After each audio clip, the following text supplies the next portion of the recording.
బుజ్జి, బేసిక్గా పహల్గాము అటాక్ ఎందుకు జరిగింది? అసలు వాళ్ళ ఎజెండా ఏంటి? ఏం లేదు, వెరీ సింపుల్.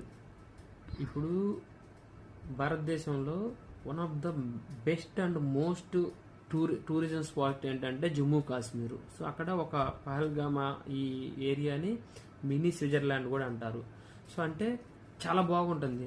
మనకి గత లాస్ట్ 2 years నుంచి చూసుకుంటే 2023లో 2 కోట్ల మంది, 24లో దగ్గర దగ్గర 3 కోట్ల మంది, ఇప్పుడు ఆల్రెడీ 25లో 5 లక్షల మంది, 25లో జస్ట్ 3 months అవుతుంది అంతే.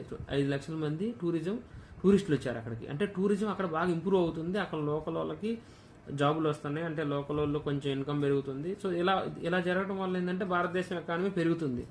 సో ఈ టెర్రరిస్టులు ఏంటంటే ఇలా చంపేయడం వల్ల ఏంటంటే కొంచెం భయం పుట్టిస్తారు టూరిస్టులకి.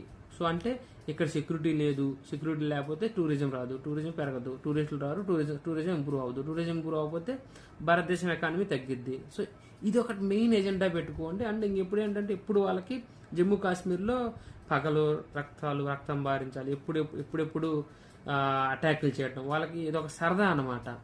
సో ఇప్పుడైతే మాత్రం మోదీజీ చాలా సీరియస్గా తీసుకున్నాడు అనమాట దీన్ని. ఎందుకంటే అండ్ టెర్రరిస్టులకి ఏంటంటే బీజేపీ గవర్నమెంట్ అంటే చాలా ఎలర్జీ వాళ్ళకి.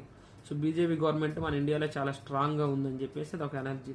సో ఇప్పుడు మనం న్యూస్ చూసినట్లయితే ఆల్రెడీ కొన్ని న్యూస్ ఛానల్స్ చూస్తున్నాను, అనవసరంగా వాళ్ళు ఏదేదో చెప్తున్నారు. ఇవన్నీ అనవసరంగా ఇన్ఫర్మేషన్ లీక్ చేసినట్టు ఉంటుంది ఈ పాకిస్తాన్ యాదవులకి. జై జవాన్, జై కిసాన్, జై భారత్, జై హింద్.